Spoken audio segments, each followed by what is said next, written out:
The story begins with Seiichi Hiragi, a second-year high school student. He was standing in a cave, surprised of a light shining near him. That light soon turned into a beautiful naked girl. The girl clung to him and proposed him for marriage at the exact moment. Seiichi was shocked. He tried recalling all the things that had happened to him before coming to this cave. Seiichi was the ugly, fat, and bullied kid of his class. When everyone was going home, they heard a voice which ordered them to take their seats and introduced himself as the god. That voice told them that they'll be sent to another world as the heroes to defeat the demon lord. Like an RPG game, they were given a status windows and other options. The voice told them to make groups before leaving this world. Seiichi tried getting in, but he was not accepted in any group, as his stats were pretty mediocre, but also because of his reputation. The teleportation begun, and in the end, Seiichi remained alone. The voice was surprised of this. He granted Seiichi a special skill and teleported him. Seiichi was in the middle of the jungle, suffering from hunger, and while moving on, he saw a fruit lying in front of him. The fruit was the fruit of evolution. He ate the fruit, which was not good in taste, but because of hunger, he had to eat it all. He heard the voice of the system telling him that the effect of the fruit of evolution had been activated, but nothing happened to him. He then saw a group of monkeys gathering around a lot of fruits. They were making medicines. When they left, Seiichi took their fruits and the highest level healing potion they had made. The scene shifted to the class, where everyone had arrived safely, excluding Seiichi. He had eaten 10 out of the 11 fruits of evolution. He was automatically gaining various abilities like poison resistance, advanced appraisal, etc. A level 120 monkey showed up and attacked Seiichi, mortally wounding him. He used the recovery medicine and lied there. When the monkey came to attack him, he died because of Seiichi's body odor. Seiichi got a lot of stuff from his dead body, including a book called Knowledge of the Clever Monkey, which granted him various abilities. Because of these items, Seiichi got his rank pushed up, commencing the evolution. The evolution was a painful process that made him look better and also increased all of his stats by 1,000. It was his first evolution out of 10, but his level didn't increase. 5 months have passed, and Seiichi has used the wisdom of the clever monkey for his survival all this time. Once, he was attacked by an acrowolf, but Seiichi defeated him with a single blow. He was still at level 1. With the items obtained from the acrowolf, his second evolution occurred. Just after that, he was surrounded by monkeys, and a pink gorilla challenged him to fight. It was level 775, which made Seiichi scared. He did not want to fight him and tried running away, dodging all of the gorilla's attacks. The gorilla praised him as this was the first time someone had avoided her attacks. She was blushing. Seiichi then realized that it was a female gorilla. She attacked him with flash fists, which hit him, but he came out alive from it as well. The gorilla introduced herself as Saria. Seiichi attacked her, but she dodged it again and dashed into him from the air. As a last resort, Seiichi used water magic, but since it was his first time, he messed up. He was mocked by the gorilla, and then attacked by her. She threw a barrage of punches at him. Seiichi remembered all the positive moments of his life and used his body odor again to kill the gorilla, but it affected him in a different way. The gorilla fell in love with him and took him to her place. With Seiichi, Saria the gorilla is living like a wife. She declared him her husband and had prepared food for him that was very tasty. She also made new clothes for him. Seiichi told her that it's not possible for them to marry as they are of different species. Seiichi was thinking of running away, but he did not have any chance of doing so. He decided to go to the dark spot he saw on the clever monkey's map. Saria showed him the books through which she learned to talk. One of them contained daily life magics, which he learned by only looking at them. Little disputes occurred between the two, where Saria insisted Seiichi call her by her name, but he refused, calling her a damn gorilla. While they were by the river, Seiichi got attacked by a giant spider, but Saria protected him. This incident made him understand that Saria was genuinely worried about him. The scene shifts to a dark place where a demon lord is sitting on his throne, waiting for someone to save him from his miseries. Back at the cave, Saria told Seiichi that it's the exploration day on which she collects fruits of evolution from the jungle. She told him that her last collected batch got stolen and she would kill the culprit once she found him. Seiichi got scared and told her the truth, apologizing for his mistake. She forgave him and told him that eating 11 fruits could kill him. She had already eaten 10 and had developed this powerful body. Saria asked Seiichi if he hated her. He said no, but suddenly she got all prepared for their wedding, and Seiichi declined. Saria went out hunting, and Seiichi got his chance to run away. Back at the academy, the summoned students are still learning the basics of sword fighting. Some students were getting tired of it and asked their instructor to let them go for the real battle, which he declined, saying that they still needed to learn. Seichi made a run for his freedom, but Saria saw him and chased him. Using the instant movement ability, he outran Saria and reached the dark spot on the map. It was a cave. Saria came behind him, requesting that he not go into the cave. It was the lair of the Dark Lord Xenos, who's at level 1500. He confronted him and stabbed Seichi in the back, but Saria came on time and protected him, taking the hit herself. In her last moments, she was happy that Seichi called her by her name. Her last wish was to see Seichi smile again. Seeing the relation between a human and a Kaiser Kong, Kong ridiculed Xenos, but Seichi was furious, releasing all the anger in his heart. He used his weapons and magic to attack the Demon Lord, but he also had the counter for all of his attacks. Using instant movement, Seichi decisively stabbed his blade into Xenos' heart, releasing him from his miseries and showing him the true power of love. He left his body and went back to her beloved dead maid. An emotional scene occurred between Seichi and Saria, where she told him that she wanted to be his wife. They kissed each other, and Saria got covered in a bright golden light, turning into a beautiful naked girl. She woke up and clung to him, telling him that she was Saria. From the book of knowledge that Seichi got from Xenos, he knew about his past. The Demon Lord was a rich Nobel laureate named Marquis Xenos Zephyrd, but the corrupted emperor's scheme of killing the Zephyrd family and the death of his wife in that incident shook him to the core. The only one who supported him at that time was his maid, Marie. But the emperor didn't stop there, and because of his wicked actions against Xenos, Marie died. This incident broke Xenos from inside, and he gave up all of his hopes for humanity and lived alone in the deep forest. Seichi and Saria were sad but also happy that Xenos could now reunite with Maria. Seichi gathered the items he got from Xenos, which initiated his final evolution. Just then, a sheep in a magician's outfit introduced himself as the dungeon administrator named Edward Rusenstein Balhead Hebatos. He told them that he was here to reward them for clearing the dungeon.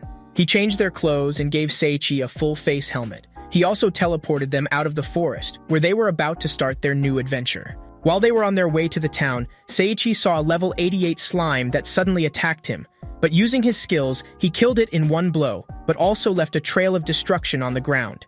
He got boots, which he gave to Saria, and some ability cards, which he absorbed. His helmet was shining. He threw it away, but it got transformed into a robe. He also got a letter from the sheep, saying that he had leveled up along with his helmet. This leveling costume let people know how many mobs he had killed. The letter self-destructed, and they continued their march towards the town. At the gate, they were questioned about their identity cards by Claude Schreiser, a knight of this kingdom. Seichi made the excuse that they had lost their IDs. He confirmed their identities using a magic ball, which let them pass through. Seichi thanked him and told him that they'd get their IDs prepared from the guild as soon as possible. But Claude stopped him from going into the guild and warned him about it. He also told Seichi to come to him if he needed any help. He opened the gates. Seichi and Saria entered the capital city, Telbert. The town was full of lively people and other non-human species, which made both Seichi and Saria excited. They reached the guild. Seichi was about to enter it, but Saria reminded him of Claude's words. Seichi told her that Claude was exaggerating things and opened the door. The first thing he saw was a middle-aged man practicing bondage, BDSM, with a dominating lady. He closed the door and checked again to see if it was really the guild. But it turns out that this place was the guild of this city. Saria asked him if he was not going in, but the response was not positive. He peeked again into the guild and saw other weird, perverted people. Saria asked him to let her look, but he stopped her. Suddenly, a man in briefs appeared behind them. He introduced himself as Gussel Clute, the guild master. He kind of pushed them in and called the guild lady to help them register in the guild. That BDSM lady changed her outfit and introduced herself as Eris McLean, the receptionist of this guild. Saria suggested he register with this guild after seeing the other members having fun. He agreed, and they became members of the town guild. Right after Seichi filled out the membership forms, two punks came to him and asked him to come with them. Seichi agreed, and they took him to their boss. When Seichi removed his hood, all of them were surprised, as he was much more charming than they had expected. The boss wanted to cook with him, but Seichi ran for his life, while the three of them chased him until their stamina depleted. Seichi came back to the guild, where Gussel told him that he was the first person to come back safe from the Mohawks. He also told him that rookie adventurers are assigned B or above-ranking adventurers as protectors, which tests them as well, and for them, they have assigned an A-rank adventurer named Artoria Grem. With a big battle axe, Artoria arrived and told them that she'd not be conducting any tests, but Gussel managed to persuade her. Artoria told them that the first test they're going to have is taking odd jobs. They have 3 tasks in hand as of now: helping out an orphanage, demolishing an old building, and walking a dog. At the church, for the first task, Saria asked if she could do it herself so they could save some time. Seichi agreed and went to the site of the second task with Artoria. On their way, Artoria protected a child from an accident and helped him, but she was a bit depressed about it. They reached the site of demolition, but Seichi took the lead and went inside the building. With his single touch, the building collapsed. Artoria rushed to save him from the rubble he was trapped under, blaming herself for all of this.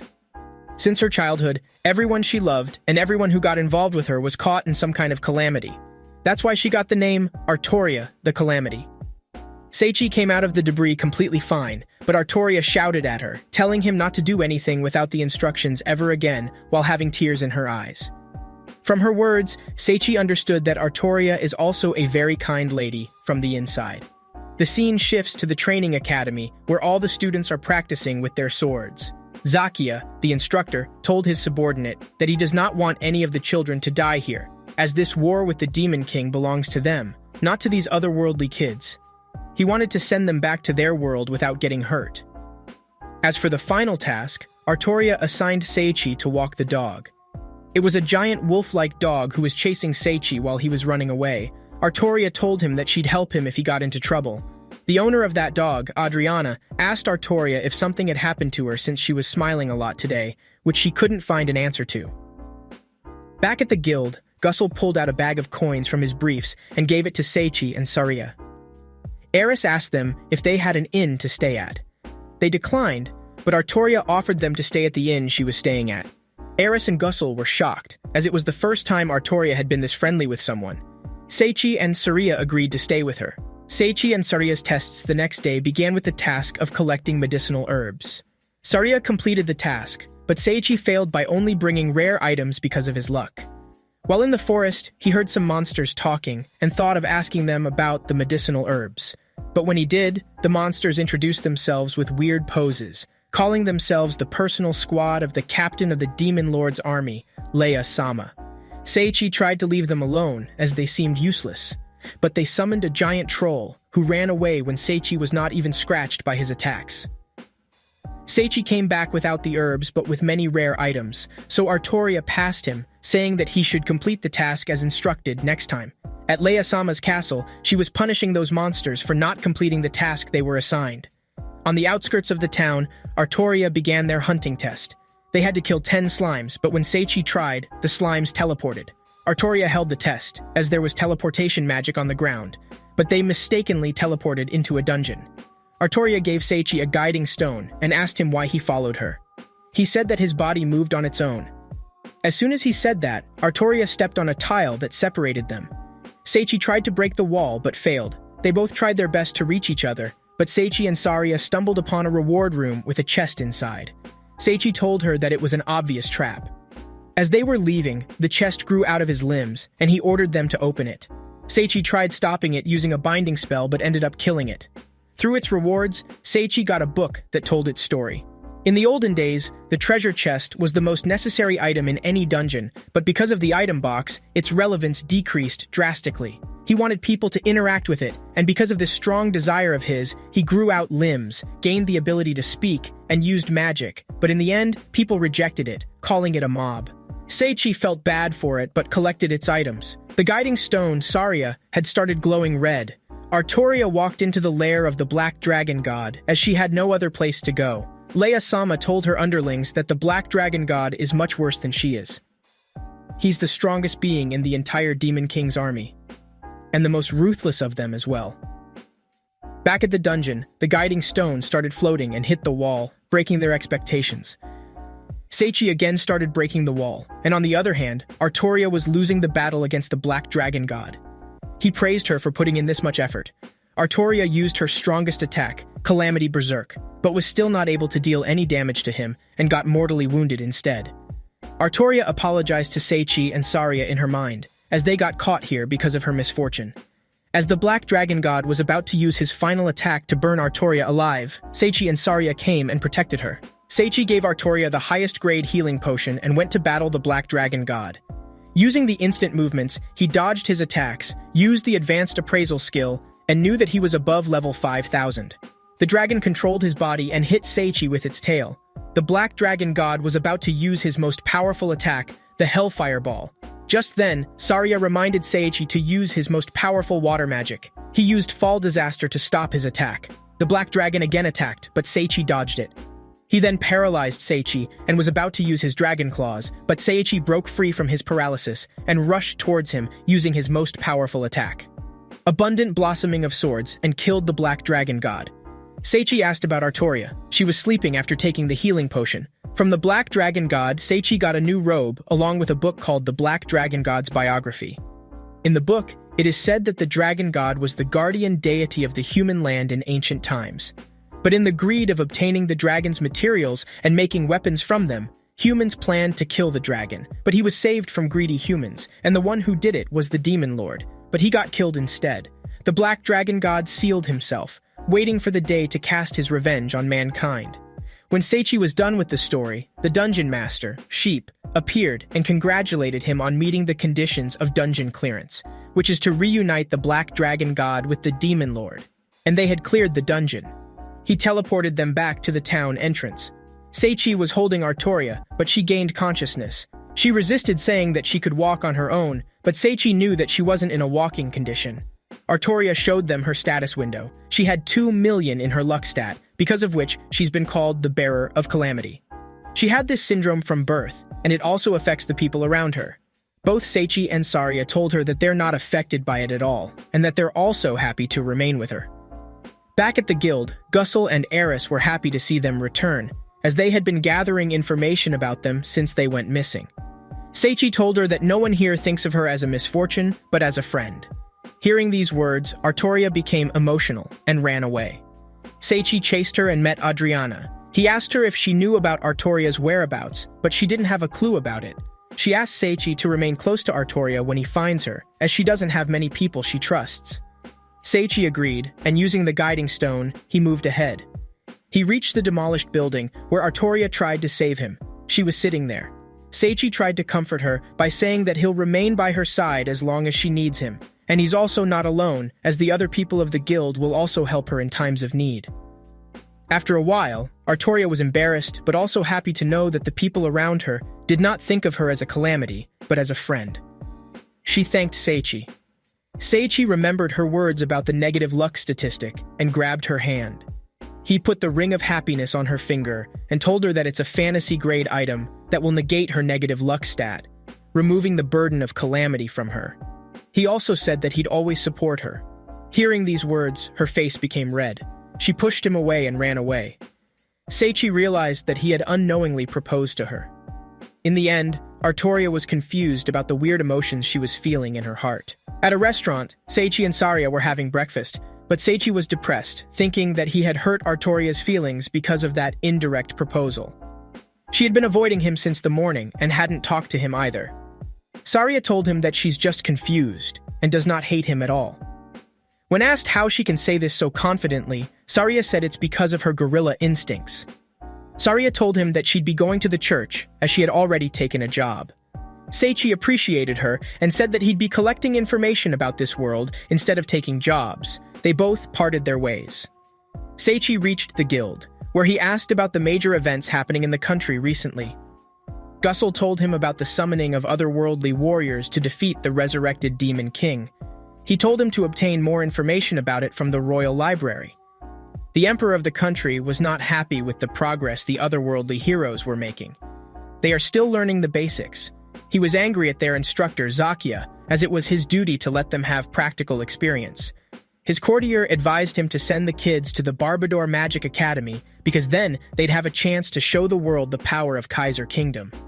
To make the kids obey, they can use the enslavement bracelet.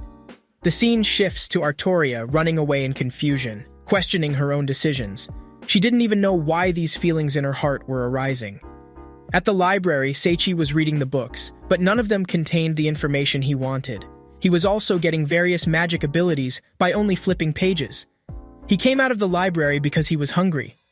On his way, he saw a girl with animal ears selling paintings. Seichi was charmed by her paintings and bought one for himself. He then got a good smell, which he followed, and reached a cafe. But before entering, he gave it a second thought, as this cafe could end up like the guild. He decided to go in and opened the door. It was a decent cafe with a bartender and a man having tea. The man invited him in, and the bartender welcomed him to Cafe Accogliente.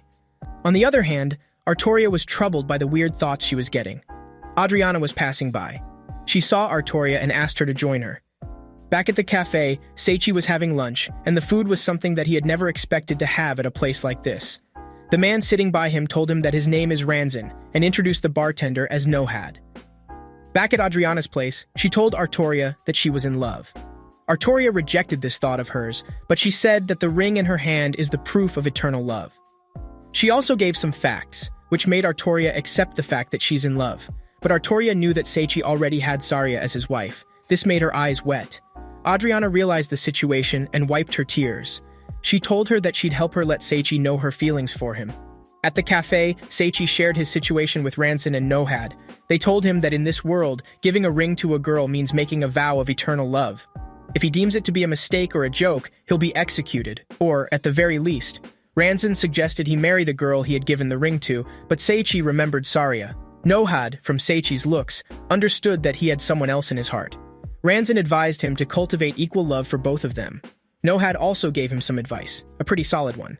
Never give them a vague answer. Either take responsibility or give them a sincere apology. Seichi understood what he had to do. He thanked them both and left to clear out the situation. Nohad told Ranzan that he's having too much exposure, which he should not have. Ranzan said that Louise Sama, the strongest swordsman in the kingdom, will be coming to pick him up. Just then, she came.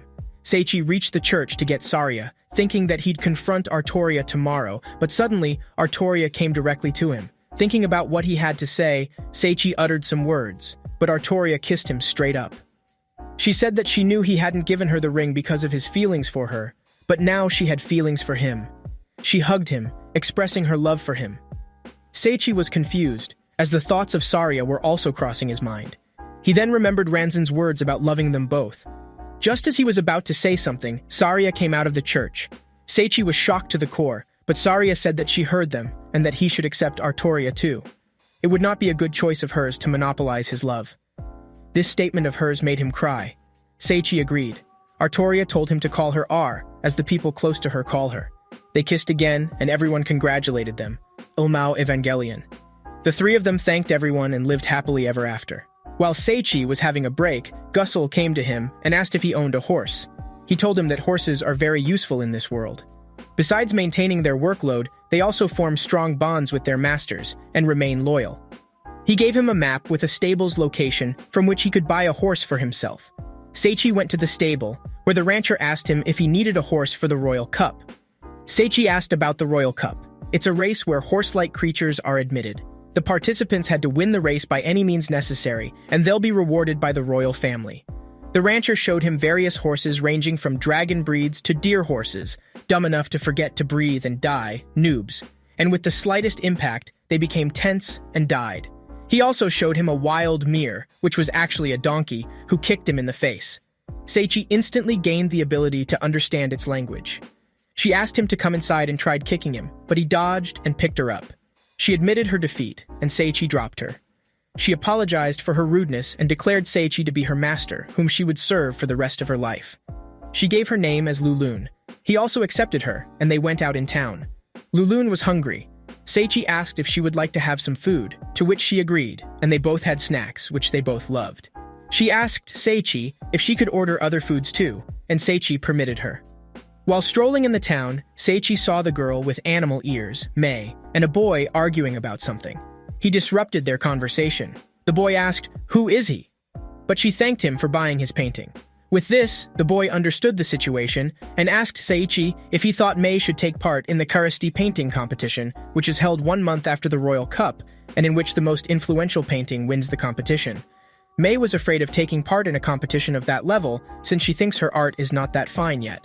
The boy asked if he, Seichi, had bought his paintings too. Seichi said no, which depressed him. He introduced himself as Clay Burger and called himself a prodigy artist. Seiichi told her that he'd be entering the Royal Cup, so she should also take part in the painting competition, as this would motivate him. Clay told him that the fifth prize of the Royal Cup is tambuli, the legendary gigantic fish, which is a delicacy itself. Lulun became more excited about the race. The day of the race came, and the announcer told about the first and second prizes of the race being tickets to spend a day with the Valkyries. This announcement made the crowd cheer, and Seiichi and Lulun were shocked. The rules were explained, and the race began. All the participants in Deer Horse lost because their horses died. Other racers passed through the gate, but Lulun was walking slowly. She told Seiichi that she was so hyped about the tambuli that she hadn't had breakfast.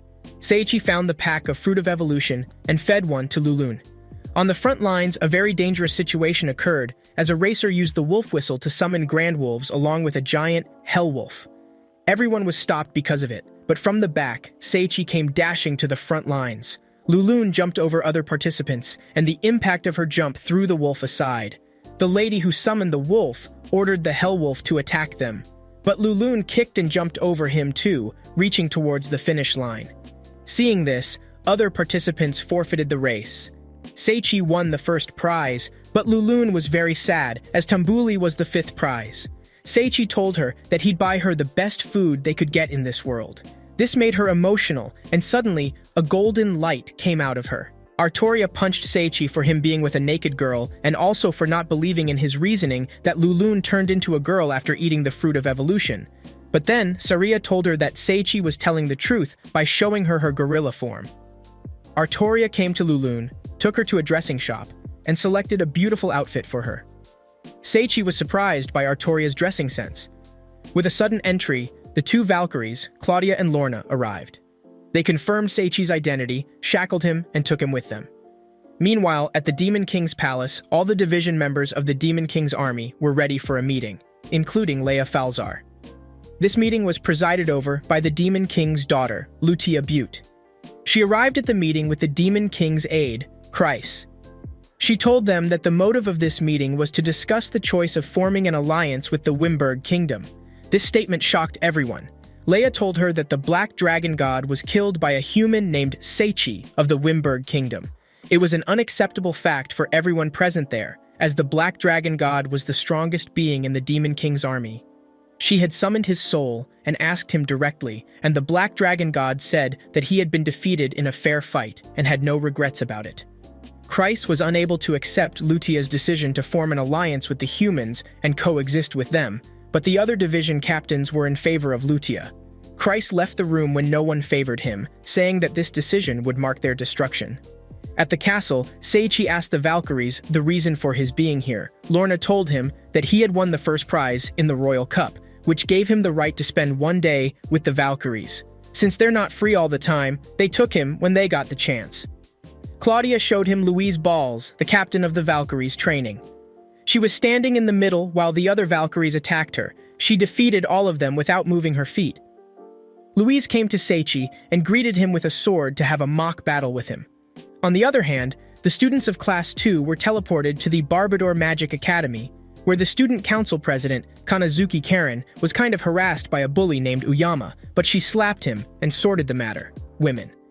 Back at the battle, Seiichi was dodging the attacks, which made Louise pumped up.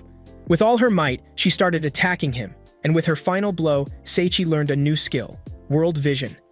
He saw right through her attack and defeated Louise by disarming her. Everyone, including Louise and Seiichi, was shocked, as no one had ever defeated Louise Balls. Louise got on her knees and asked Seiichi if she could call him master. The scene shifts to the king of the nation, seen by an assassin looking for her chance. Claudia took him with her and told her that Louise was the undefeated genius of the sword. She can't use magic or any other skill, but she can learn any sword style she witnesses. Only the Black Paladin can match her. Louise arrived and thanked Seiichi for saving him. From a very young age, she was renowned as a genius of the sword, and because of that, she remained alone and never had a friend. Claudia thanked him for letting Louise know that there are other people she can look up to. Just then, a scream was heard. All of them headed towards it. A maid told them that the king had been attacked. The Valkyries asked Seiichi to go home, as they could involve an outsider like him in the affairs of the royal family. but instead of returning, Seichi used the skill world vision to look through the castle and saw the perpetrator, who seemed like a child. On his status window, Seichi saw the details of the assassin. She is an enslaved child of 8 years named Oliga Calmeria.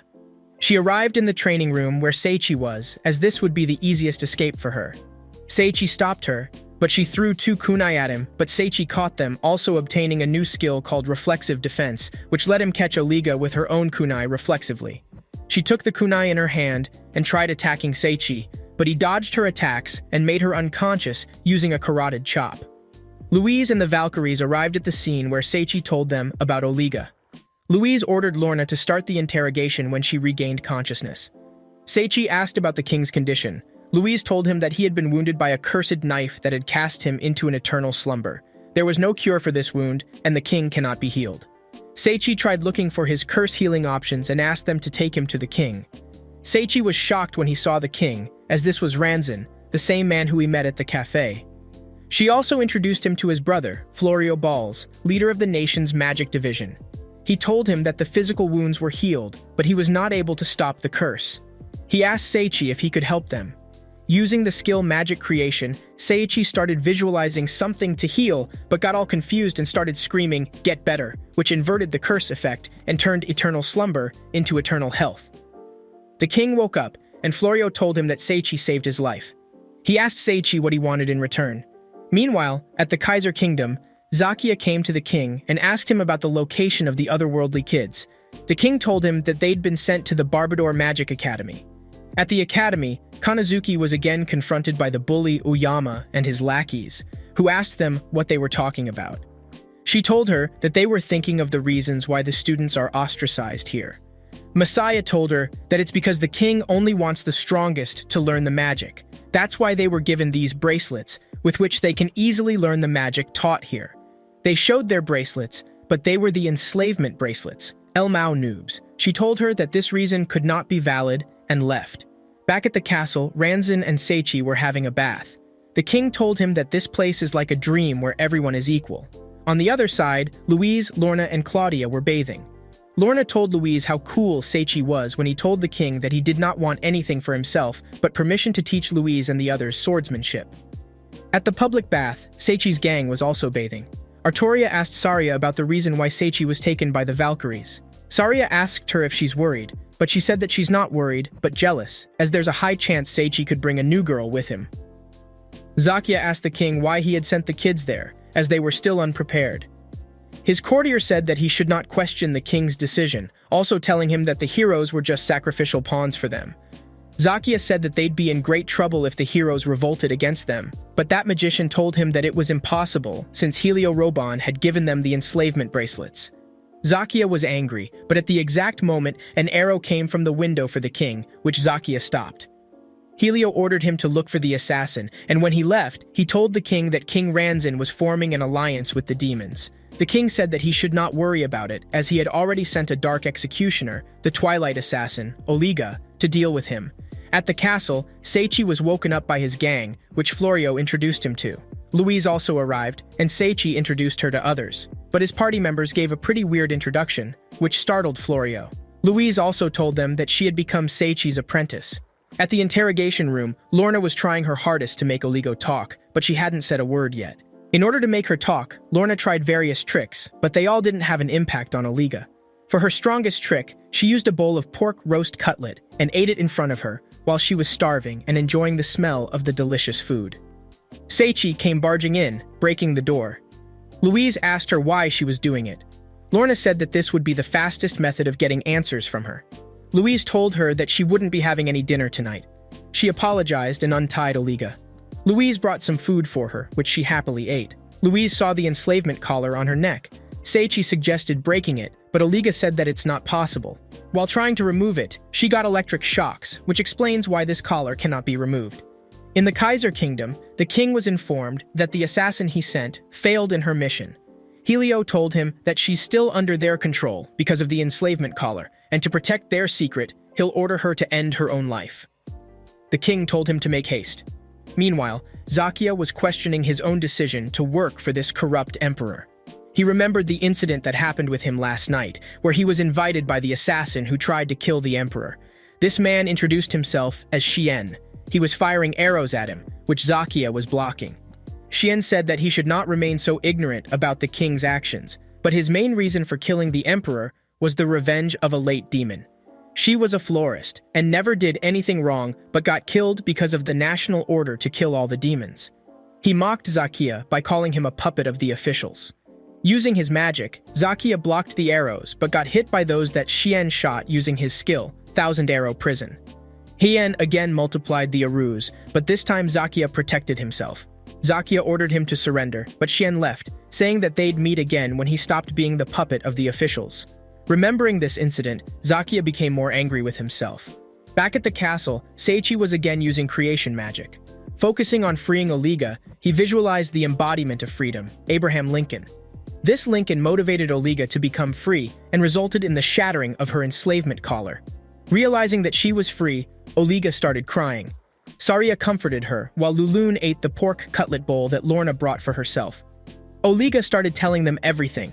She's a cat beast folk, lowly cat girl, in the Kaiser Kingdom, and beast folk were prosecuted. The beast folk children were sent to an underground facility where they were trained to become assassins. She's the one serving the royal family of the Kaiser Kingdom, and because of that, she's gained a lot of experience killing people in cold blood. These hands remind her of the terrible things she has done. Seichi held her hand and said that she could start a new life from now on, leaving her old one behind. He told her it was all forced on her by the Kaiser Kingdom, which is why she cannot be deemed responsible for these actions. Seichi also promised her that together, they'd save the other beast folk trapped in the Kaiser Kingdom. She's like a little sister to him. Saria suggested that Seichi let her live with them, but Oliga said that they shouldn't, as she's a traitor, and the Kaiser Kingdom will care for them as well. But Seichi told her that hell would protect her if that happened. He told Louise to let her remain with him, and she agreed, saying that the king also had no plans for imprisoning a young child like her, and that he was thinking of giving her custody to him, Seichi. They both became happy. At the Kaiser Kingdom, Helio was talking to Kreis about the magic ball. They were secretly plotting a scheme against the Wimberg Kingdom in the name of the Demon King. Back at the castle, Florio was teaching Seichi to control his magic, and he's making rapid progress in it. Saria and Artoria were also learning some basic tricks. Louise arrived and asked Seichi to protect the king as she was going to the borders. The Black Paladin had seen a sudden increment in the monster movement there, so the help of the Valkyries would be required. Seichi accepted her request and made her rest assured. She and the Valkyries left the castle again, thanking Seichi. Back at the castle, Seichi had now mastered his ability to control magic with the help of Florio. He has a special skill named Endless Hell. While he was thinking about this skill, he heard a voice. It was Gussel along with Eris. They're here to drop the holy mage Barnabas. When Seichi asked who he was, Florio became angry and told him that he was the greatest mage in the country and had mastered all types of magic. Florio was a big fan of his, and he shredded into tears when Barnabas praised him. Florio said that he has no regrets in his life now. They went to the king, where he greeted Gussel and Eris, but was surprised to see Barnabas and called him master. Florio told Seichi that Barnabas was the king's former teacher. Ranzan asked him what made him come here, and Barnabas told him that he had to discuss matters at the academy. Florio told Seichi that Barnabas is the principal of the Barbador Magic Academy. The scene shifts to Kanazuki, who killed all the practice dummies without even getting hit. But while walking in the corridor, she felt a strange stress, which could have been caused by Uyama and the bullies. Back at the castle, the king asked Barnabas if the matter related to the sudden enrollment of the otherworldly heroes at the Barbador Academy. He nodded in agreement. Suddenly a knight came and told the king that he saw an army of 5,000-plus boss-level monsters coming here from the neighboring country. Ranzan was startled, but Barnabas reminded him of the Valkyries he had. Ranzan told him that the Valkyries had gone out to the borders to help the Black Paladin. At the boundaries of Wimberg, the Valkyries and the Black Paladin were ready to take on the upcoming wave of monsters. She unsheathed her sword, the Water God's rapier, with which the war had begun. While exterminating monsters, Louise got the message from Claudia that the castle was being invaded by strong monsters. We see Kreis seeing all this and enjoying it, as his plan of moving the Valkyries and the Black Paladin away from the capital has landed successfully, and now there's no one other than useless perverts to protect the city who can be easily taken care of. From the castle, Seichi and the others were looking at the horde of monsters rushing towards them. Saria was pumped up to fight them, while Lulun was scared, not because of the enemy but because of the possibility of the enemy taking over the city, which would make her unable to have good food. She said that she can even kick God for good food. Oliga also told Seichi that she'd do her best to protect this country. Seichi requested that she not overexert herself. Oliga also had a request. She asked him if he could pat her head when she came back. Seichi agreed to this request of hers. Also, all the other members of the guild arrived with all of their abilities. Gussel and Eris encouraged them and took the lead. Everyone followed him, including Seichi's gang. Seichi tried to stop them, but Barnabas told him not to take decisions in haste. The bartender, Nohad, took down the beast, King. Seichi was surprised by his strength. Ranzan told him that he was a former legendary assassin. Saria used her gorilla arms to punch down the monsters. Artoria used Ice Prison, which shocked Barnabas as this was one of the highest level spells. She shattered the frozen enemy. Seichi cheered her from the castle, which made her happy. Lunlin was also using her kicking skills, and Oliga had already killed 300 of them. Barnabas used his magic, Chaos Rain, and killed a lot of them, but still more monsters came, so he used Chaos Tornado and swiped the middle left side of enemies in a way that the allies didn't get hurt. A warning came saying that the second wave of big boss level monsters was coming from the forest, but everyone was ready to take them on. Even though their morale was high, the warriors of the guild were having a hard time constantly dealing with the monsters, and now that the big boss level monsters had arrived, it made the situation worse. Seichi wanted to help them, but he could not use any large-scale magic as his control over magic was not as good as Barnabas had. He thought of creating a spell that could indiscriminately kill only monsters and not allies. He got the idea of what he was going to do.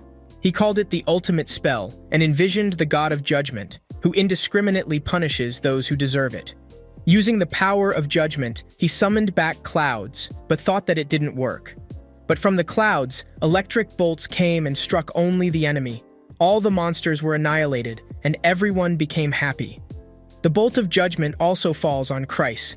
From the monsters he killed, Seichi gained many level-ups and abilities. Ranzan thanked him and went for the wall inspection. The gang came up, and Seichi praised them. He also gave Oliga the head pat that he promised. Barnabas also asked for a head pat, but came back to his senses and offered Seichi to become a teacher at his academy. Seichi asked him why he wanted him to be a teacher. Barnabas told him that the ultimate spell he used to kill the enemies was his original, and yet it was so precise that he was not able to think about anything but the potential he, Seichi, had in him. Because he is a master, he, Barnabas, can also learn spells like these. Seichi rejected this offer, saying that he had promised Louise to remain here and protect the king, and he also did not want to leave his friends. Barnabas suggested that he come when Louise came back, and for his second problem, he said that he could appoint Artoria as a fellow teacher, Saria and Lulun as students, and Oliga as her personal assistant. Seichi asked them about it, and they all agreed. The decision was finalized, and everyone was happy. Until Louise came back, Seichi took everyone on dates. He took Lulun to a restaurant and gave her all the types of food she wanted. He took Artoria shopping and watched plays with her. They spent the evening looking at the sunset on the town's outskirts. Saria took Oliga with her and asked Seichi if they could take her with them, as everyone else had gone somewhere and she's the only one remaining here. Seichi agreed, and the three of them went out together like a family. Oliga was playing with the kids alongside a river while Saria and Seichi were sitting and having a chat. Seichi thanked Saria for falling in love with him, and because of it, everything that he had seen in this world occurred. He confessed his love. Saria's eyes were filled with tears of happiness, but the kids came and stopped Seichi from making Saria cry. They took Seichi to play with them. While playing, they were overshadowed by a blimp with the advertisement of the Charity painting competition. Seichi, along with everyone else, went there to cheer on Mei. The judge of this competition was introduced. He was a master artist named Leon Berger. Seichi thought that he had heard this name somewhere. Leon said that he's eager to look at and judge the painting. His decision will solely be based on the quality of the art presented in them. The first painting presented was by Clay Berger. His painting was titled as Art. Everyone had their own perception of this painting. Most of them thought it was the sun. Lulun got it as an apple, but Clay explained that it's the painting of passion, which was inspired by a matchstick. The next painting was presented. It belonged to Mei Cherry.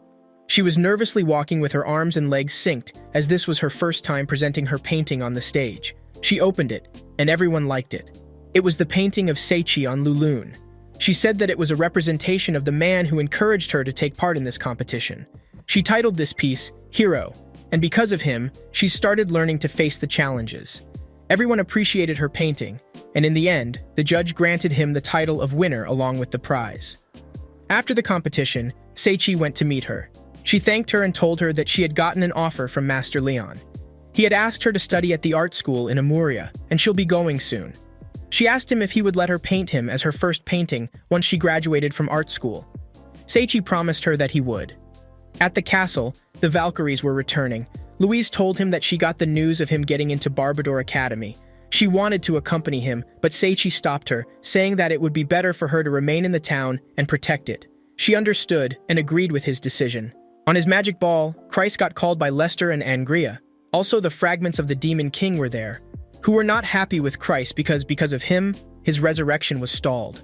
Christ apologized, and the Demon King told him not to stall it anymore. Angria advises him to look for the Barbador Magic Academy. From there, he can gain the required amount of despair for the Demon King. At the academy, Kanazuki was thinking about the interaction she had with one of her classmates, Seto, who was asking about Seichi. She told them that he did not have so many friends, and he had also saved her once, long ago. She requested that they tell Seichi that Irene is looking for her if they see him. At the town gates, everyone was present as Seichi and his friends were leaving for the Magic Academy. Everyone bid them farewell in their own way. Seichi thanked them all, and the carriage left the town. Seichi and the others were excited to see what type of life was awaiting them at the Barbador Academy. Suddenly, a man in a white costume jumped on his carriage. Seichi asked him who he was, and he told him that he was the hero of justice, Gargand. The second segment of his new life had started this way. There was nothing we could predict about it.